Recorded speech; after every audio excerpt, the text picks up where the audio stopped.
আসসালামু আলাইকুম। আজকের বিষয়ে পার্সন বলতে কি বোঝায়, কি ধরনের ওয়ার্ডগুলি সাবজেক্টের বসে, সে সকল বিষয়গুলো নিয়ে আজকের এই ভিডিও লেকচারে আলোচনা করে যারা নিজেরা শিখতে চান, অপরকে শিখতে চান, তার পুরো ভিডিও লেকচারটি দেখুন। আজকের এই ভিডিও লেকচারটি Khan method SSC English grammar and model questions with spoken system এই বই থেকে না হয়েছে। এখন আসুন আমরা শিখব পার্সন বলতে কি বোঝো, কি ধরনের ওয়ার্ড সাবজেক্টের ঘরে বসে।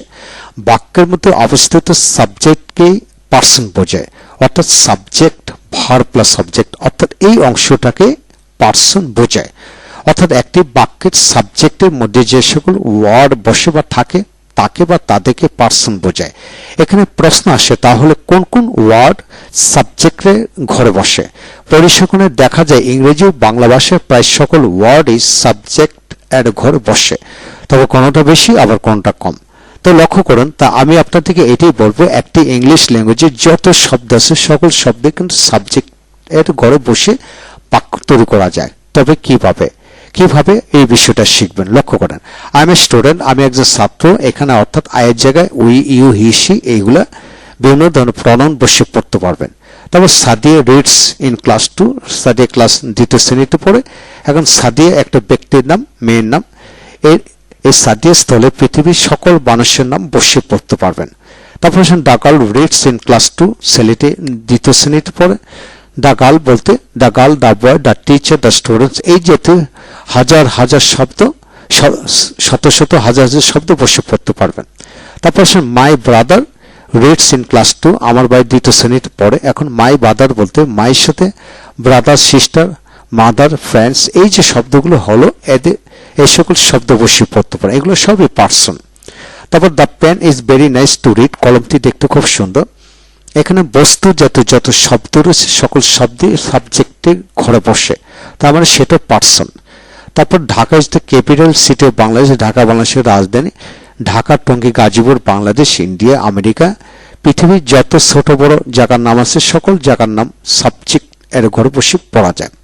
তারপর honesty is the best policy, honesty, education, happiness, এই জাতীয় শব্দগুলি মানে অ্যাবস্ট্রাক্ট নাউনগুলি সাবজেক্ট এর ঘরে বসে বাক্য তৈরি করা যায়। তারপর আসেন every mother loves a child, প্রত্যেক মা তার সন্তানকে ভালোবাসে। এভরি পরে যে কোনো নাউন বসে, হাজার হাজার নাউন আছে ব্যক্তি, বস্তু, প্রাণী, এগুলি বসে আপনি সাবজেক্টের ঘরে বসে বাক্য তৈরি করতে পারবেন, তার মানে এটা একটা person. An honest man is respected to all, একজন সৎ লোক সকলের কাছে প্রিয়। এখানে an honest man, an rich man, an active, the active students, the lazy person, এই যে শব্দগুলো হলো। তারপর দ্য এডুকেশন, রিয়েল লাভ, অর্থাৎ নাউন প্লাস অ্যাডজেক্টিভ বিশিষ্ট যত বাক্যাংশ আছে সেগুলো কিন্তু সাবজেক্টে ঘরে বসে, তাই এটা person. The students of our school are very good, এখানে the students of our school এইটা কিন্তু একটা পার্সন, সাবজেক্টে ঘরে বসে, এই জাতীয় সকল শব্দ একটা পার্সন। এখন আসেন আরো কিছু তথ্য শিখবো, যেমন to walk in the morning is good for health, এই অংশটা কিন্তু একটা person. Walking in the morning এটা একটা person. The reading of news paper is good habit, এটা কিন্তু একটা পার্সন। তারপর আসেন এ ম্যান অফ লেটার্স, একজন বিদ্বান ব্যক্তি, এই জাতীয় ফ্রেজগুলো কিন্তু একটা পার্সন, সাবজেক্টে করে বসলো। What he teaches is clear to all, তিনি যা পড়েন এটা সবার কাছে পরিষ্কার হয়। হোয়াট হি টিচেস, এই বাক্যাংশ, এই বাক্যের একটা অংশ মানে ক্লোজ, এই ক্লোজ অংশটা কিন্তু একটা সাবজেক্ট, তার মানে এটা একটা person. Honesty is the best policy is a proverb, এই যে honesty is the best policy, এই যে একটা বাক্য, এটা সাবজেক্ট হিসেবে বসলো, এটা একটা পার্সন।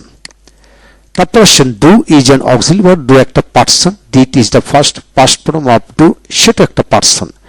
যদি এটা ভার্ব তথাপি এটা পার্সন হিসেবে বসলো, কারণ এরপরে ইজ বসলো। একইভাবে আই এম এ স্টুডেন্ট, যেমন I is a vowel of in English alphabet, এখন আই একটা সাবজেক্ট, এটা একটা person. Is the first letter in English alphabet, একটা person. L Y is a suffix, এটা একটা person. Books is a plural word, boy, এটা একটা person. অর্থাৎ of, to, do, doing, did, done, এই ধরনের শব্দ ইংরেজিতে কথা বলার সময় এবং ইংরেজিতে লেকচার দেওয়ার সময় ব্যবহৃত হয়ে থাকে, তো এইগুলো একটা পার্সন হিসেবে কাজ করে, যদি একটা ভার্ব বা প্রেপোজিশন।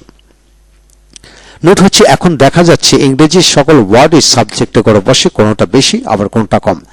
আমাদের এটা মনে রাখতে হবে যে সাবজেক্ট হিসেবে যে সকল ওয়ার্ড সাবজেক্টে বসে সেই সকল ওয়ার্ডগুলিকে পার্সন বুঝে নিতে হবে।